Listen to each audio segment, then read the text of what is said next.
All right, let's dive right in. Today we're going to tackle a huge challenge in our digital world. How do we take the billions and billions of words being written every single day and turn them into something we can actually understand and use? Let's get into it. I mean, it's no exaggeration, right? We are absolutely swimming in a sea of text. Every day, the amount of data just explodes, creating this huge, chaotic ocean of information. Just think about your own day for a second. The social media feeds you scroll, the customer reviews you check out before buying something, the news headlines you skim, not to mention all those emails. It's all just text and it's all completely unstructured. So that really brings us to the big question, doesn't it? With all this raw text, all this noise, how in the world can we find the actual signal? Where's the meaning hidden in all that? Well, the answer lies in this really cool field that's part computer science, part linguistics. So let's pull back the curtain on the art and science of text analysis. So what is text analysis really? At its heart, you might also hear it called text mining. It's basically a process. It's the magic of taking all that messy, chaotic text we were just talking about and whipping it into a clean, organized, structured format. And that is the absolute game-changing first step. And once you do that, what can you do with this newly structured data? Well, a lot. We can count how often words pop up, we can automatically figure out the main topics in thousands of articles, and, maybe most powerfully, we can figure out the emotion behind the words. So the key takeaway here is we're not just sorting words, we're pulling out real, actionable meaning. Now, I know what you might be thinking. This sounds incredibly complicated, but the good news is there are some amazing tools that make it way more accessible than you'd think. We're going to focus on one really user-friendly tool for natural language processing, or NLP. So, let's meet TextBlob. So, TextBlob is this fantastic open-source library that works with Python. You can kind of think of it as your friendly guide that simplifies a lot of the heavy lifting involved in complex text processing, making these powerful techniques much, much easier to use. And TextBlob has some serious superpowers. It can chop up text into individual words, that's called tokenization. It can pull out key phrases, and it can toss out all the common filler words like the or a that don't add much meaning. But for what we're talking about today, its most important superpower is sentiment analysis.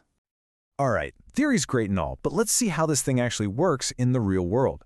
We're going to take just one sentence and walk through exactly how a computer can decode the emotion that's hidden inside. Here's our sentence, right?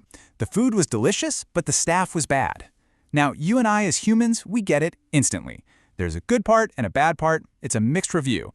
But how on earth does a computer figure that out? Well, we can break down the process into 3 pretty simple steps. First, the machine tokenizes the text. It just chops it into individual words. Second, it filters out the noise, getting rid of those common stop words that don't carry much emotional weight. And then, the final step, it analyzes the sentiment of the important words that are left over. But that brings us to the million-dollar question, doesn't it? A computer doesn't have feelings. It can't feel happy or sad. So how does it actually understand the difference? How does it turn our words into actual numbers? The answer is sentiment analysis. It's this amazing technique that uses NLP to measure the opinion or the attitude inside a piece of text. And it does this by calculating 2 really important scores. Okay, check this out. These are the 2 key scores. First, you've got polarity. That's just a number from -1 to +1 that tells you how negative or positive the text is. Simple enough. Then you've got subjectivity. This one measures whether a sentence is a fact or an opinion on a scale from 0 to 1. And this makes the difference crystal clear. This pizza has 6 slices. Well, that's just a fact. It's objective. It would get a subjectivity score really close to 0. But this pizza tastes very good. That's 100% a personal opinion. It's highly subjective, so it would get a score way closer to 1. So let's bring it all back to our sentence. TextBlob sees the word delicious, which it knows has a positive score, and bad, which it knows has a -1. It does the math, averages them out, and lands on a final polarity of 0.15, so just barely positive. And because it's clearly someone's opinion, the subjectivity score is way up there at 0.83. And just like that, a messy human emotion gets turned into clean data. Okay, so analyzing one sentence is pretty neat, but the real magic happens when you can do this for thousands or even millions of sentences at once. So how do you visualize the overall vibe from all that text? Let's zoom out to the big picture. Just imagine this is a tiny sample of customer reviews. It's just a jumble of good and bad feedback. I mean, trying to read through all of this to figure out what people are actually saying, it would be a total nightmare. And this is where a surprisingly simple and powerful visualization comes to the rescue: the word cloud. The whole idea is super straightforward. The more often a word shows up in your text, the bigger it appears in the cloud. It instantly shows you what's on people's minds. So if we fed all those messy reviews into a word cloud generator, you'd immediately see the main themes just pop out. Words like food, service, delicious, and bad would be huge.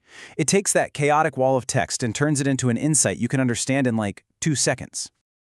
So, we've looked at the tools, we've seen the techniques, but let's zoom all the way out.